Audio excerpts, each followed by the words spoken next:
Shalom, selamat pagi Bapak Ibu Saudara terkasih. Kita berjumpa kembali dalam ibadah harian GKI Batu. Hari ini Selasa 12 Juli 2022. Kami berharap Bapak Ibu Saudara terkasih dalam keadaan baik dan sehat. Mari Bapak Ibu kita mengawali ibadah kita dengan memuji nama Tuhan dari lagu kontemporer yang berjudul Ingat Kasih-Nya.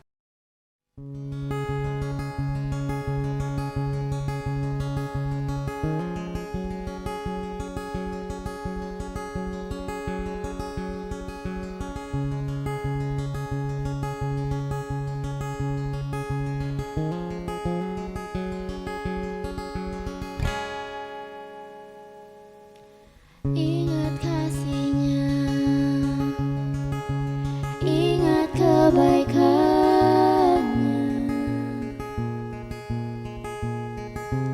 dan anugerah-Nya, selamatkanku.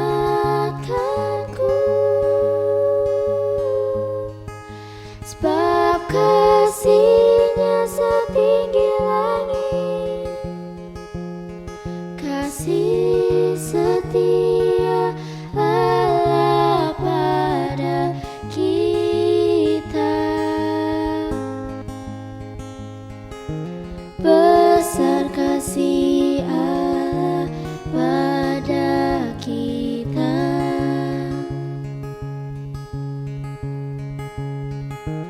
Ku takkan lupa kasih-Nya.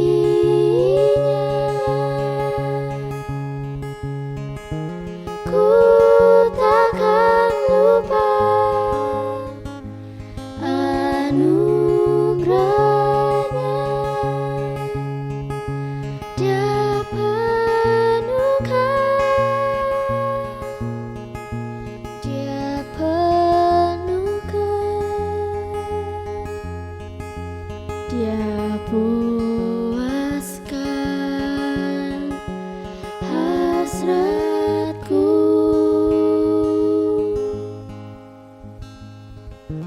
Besar kasih Allah pada kita.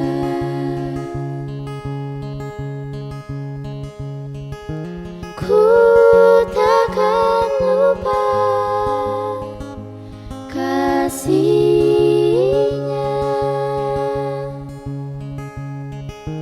Ku takkan lupa anugerah-Nya. Dia penuhkan, Dia penuhkan, Dia puaskan hasratku.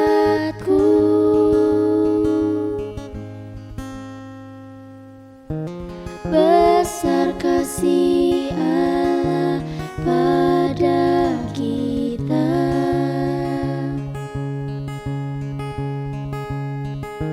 Besar kasih Allah pada kita.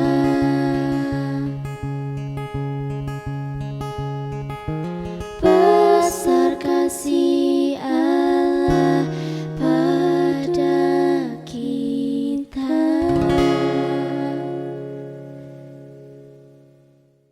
Mari kita satu dalam doa. Bapa kami di dalam surga, kami umat-Mu datang ke hadirat-Mu Tuhan pagi hari ini. Kami telah siap untuk mendengarkan kebenaran sabda-Mu. Kiranya Roh Kudus yang memimpin setiap kami, agar firman yang kami baca boleh kami mengerti. Terkhusus kami berdoa untuk Bapak Pendeta Dwi Santoso yang akan menyampaikan kebenaran sabda-Mu. Kiranya firman yang ditaburkan boleh memberkati setiap kami, menjadi bekal bagi setiap kami. Terima kasih Tuhan Yesus, dalam nama Tuhan Yesus kami sudah berdoa. Amin. Bacaan firman Tuhan terambil dari 1 Yohanes 3 ayat 1 sampai 6. Lihatlah betapa besarnya kasih yang dikaruniakan Bapa kepada kita, sehingga kita disebut anak-anak Allah, dan memang kita adalah anak-anak Allah. Karena itu dunia tidak mengenal kita, sebab dunia tidak mengenal Dia. Saudara-saudaraku yang kekasih, sekarang kita adalah anak-anak Allah, tetapi belum nyata apa keadaan kita kelak. Akan tetapi kita tahu bahwa apabila Kristus menyatakan dirinya, kita akan menjadi sama seperti Dia, sebab kita akan melihat Dia dalam keadaannya yang sebenarnya. Setiap orang yang menaruh pengharapan itu kepadanya menyucikan dirinya sama seperti Dia yang adalah suci. Setiap orang yang berbuat dosa melanggar juga hukum Allah, sebab dosa ialah pelanggaran hukum Allah. Dan kamu tahu bahwa Ia telah menyatakan dirinya supaya Ia menghapus segala dosa, dan di dalam Dia tidak ada dosa.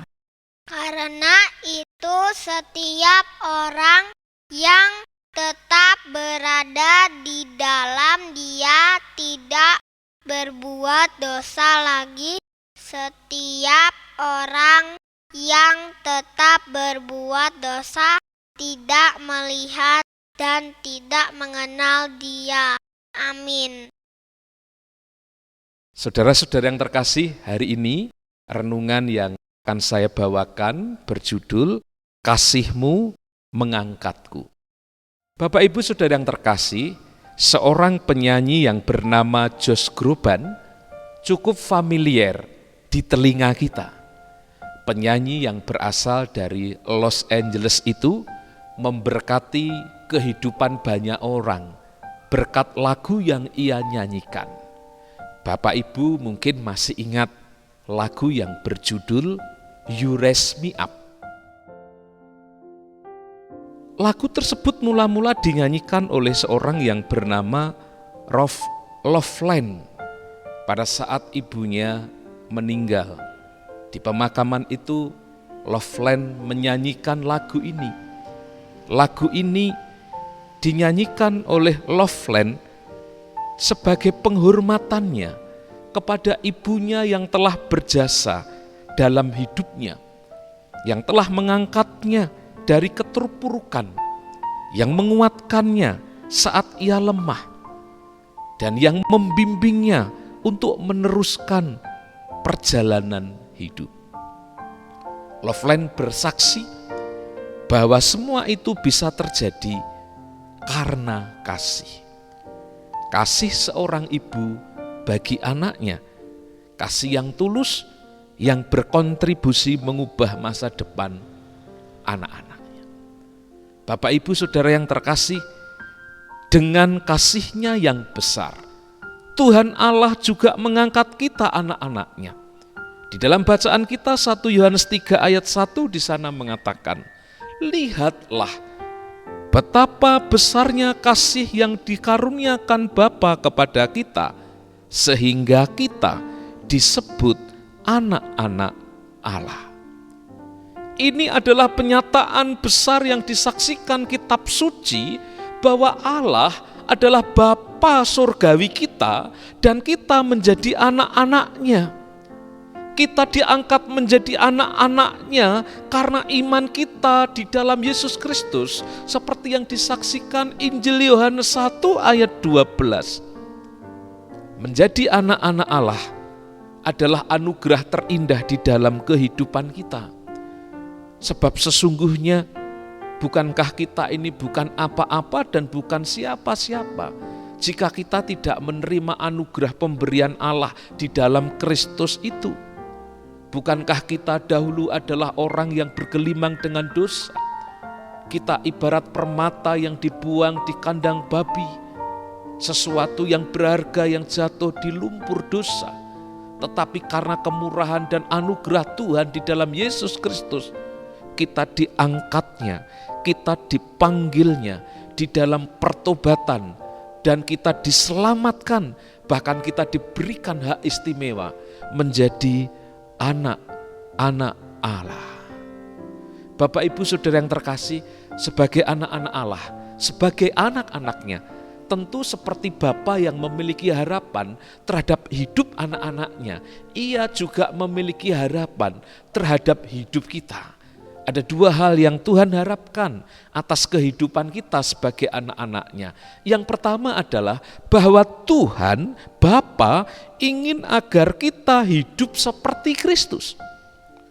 Saudara-saudara, di dalam ayat 3 dikatakan, setiap orang yang menaruh pengharapan itu kepadanya, kepada Kristus, menyucikan diri sama seperti Dia yang adalah suci.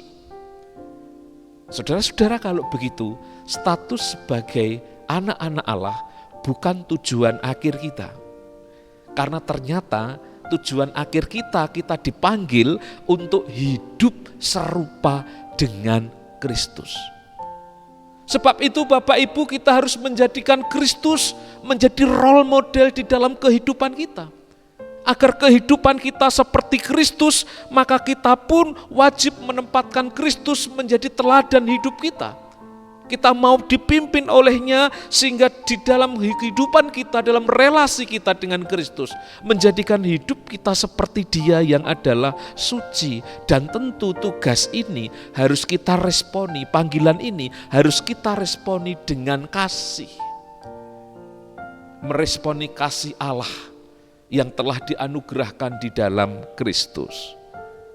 Saudara-saudara, jika kita kembali mengingat masa lalu kita sebagai orang berdosa, tentu dengan upaya yang seperti apa yang dapat membuat kita layak di hadapan Allah, sehingga kita diangkat menjadi anak-anak-Nya.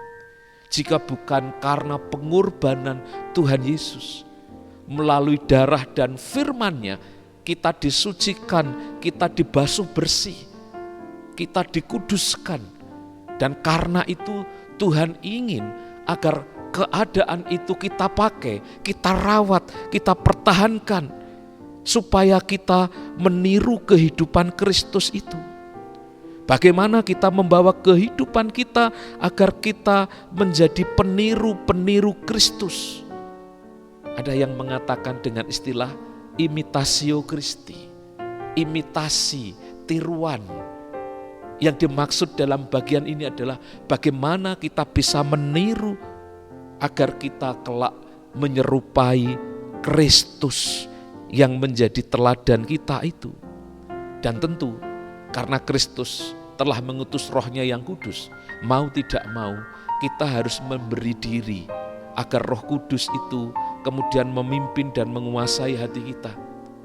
Sehingga Kristus dalam karakter-karakternya itu bisa kemudian di dalam pertolongan Roh Kudus kita dibimbing untuk mengalami karakter-karakter seperti yang dimiliki oleh Kristus itu.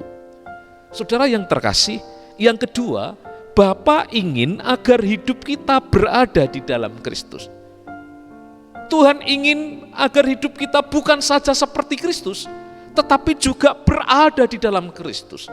Saudara, ayat 6 mengatakan, karena itu setiap orang yang tetap berada di dalam Dia tidak berbuat dosa lagi. Ayat ini mengingatkan kita kepada dawuhnya Gusti Yesus, kepada sabdanya Tuhan Yesus, kepada firman-Nya di dalam Yohanes 15 ayat 5 yang berbicara tentang pokok anggur, di mana Ia menyebut dirinya, akulah pokok anggur dan kamu adalah rantingnya atau carangnya, dan Dia memanggil agar kita hidup di dalamnya.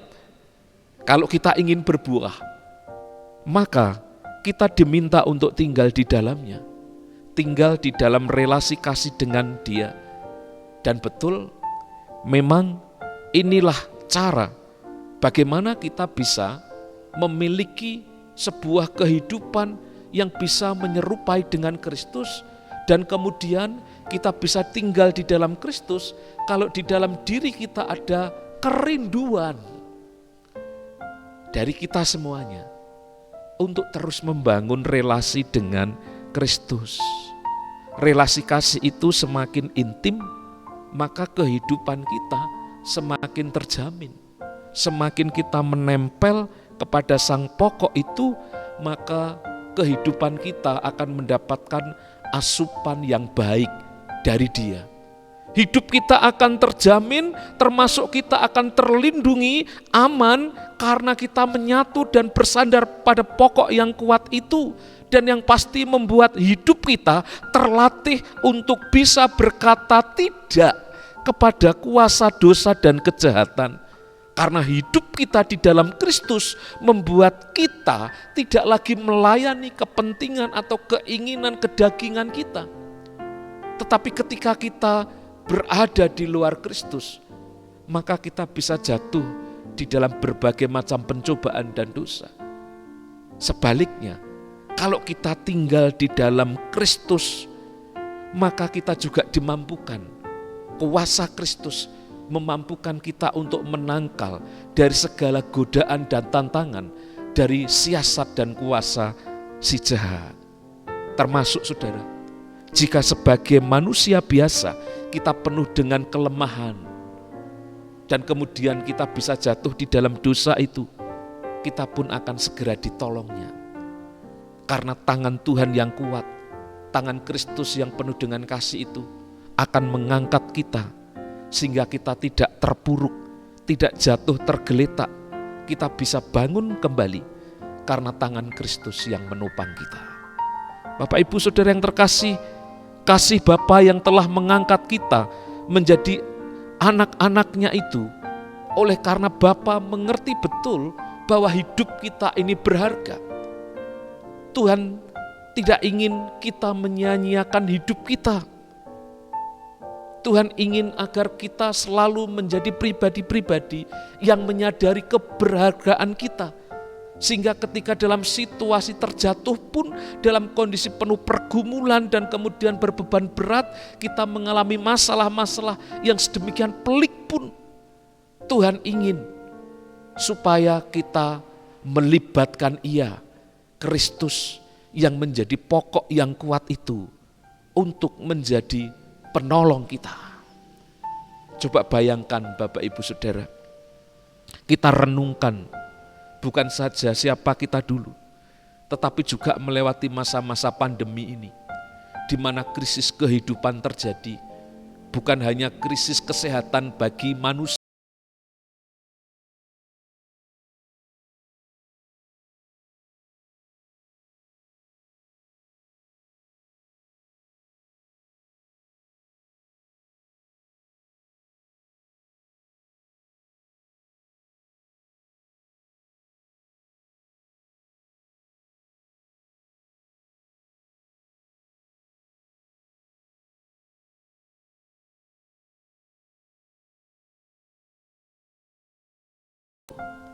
tetapi kalau kita bersandar pada pokok yang kuat itu, jikalau hidup kita terus bertumpu kepada Kristus sang pokok itu, kita tinggal di dalam relasi kasih dengan Dia.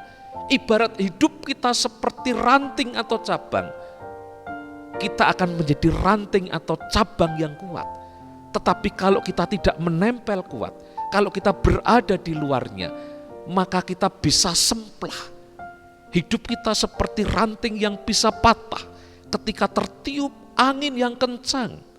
Karena itu saudara-saudara, apa yang dimaksudkan oleh Tuhan agar kita selalu menempel kepada sang pokok itu, agar kehidupan kita menjadi aman, agar kehidupan kita menjadi bersejahtera, agar kita senantiasa terus berharap kepada kasih setianya.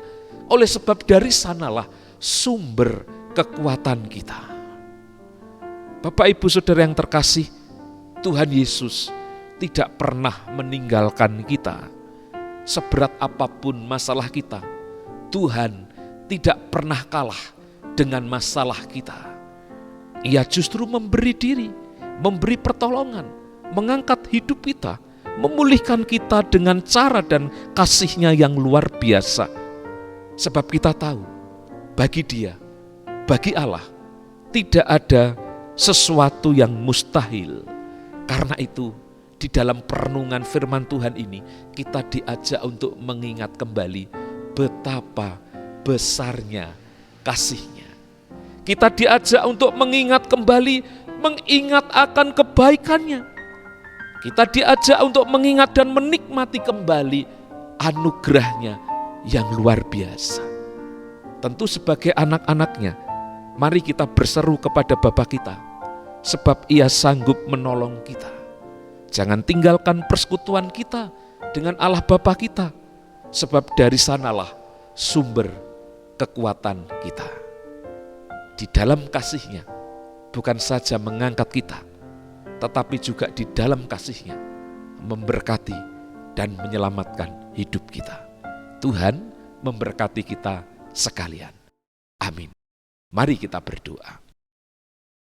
Tuhan, puji syukur kami berterima kasih kepadamu untuk kasih Tuhan yang begitu ajaib. Engkau bukan saja mengangkat kami sebagai anak-anak-Mu, tetapi juga Tuhan memperlengkapi kami. Tuhan melindungi, Tuhan merawat kami, dan Tuhan menjagai kami. Kami bersyukur untuk semua anugerah Tuhan itu.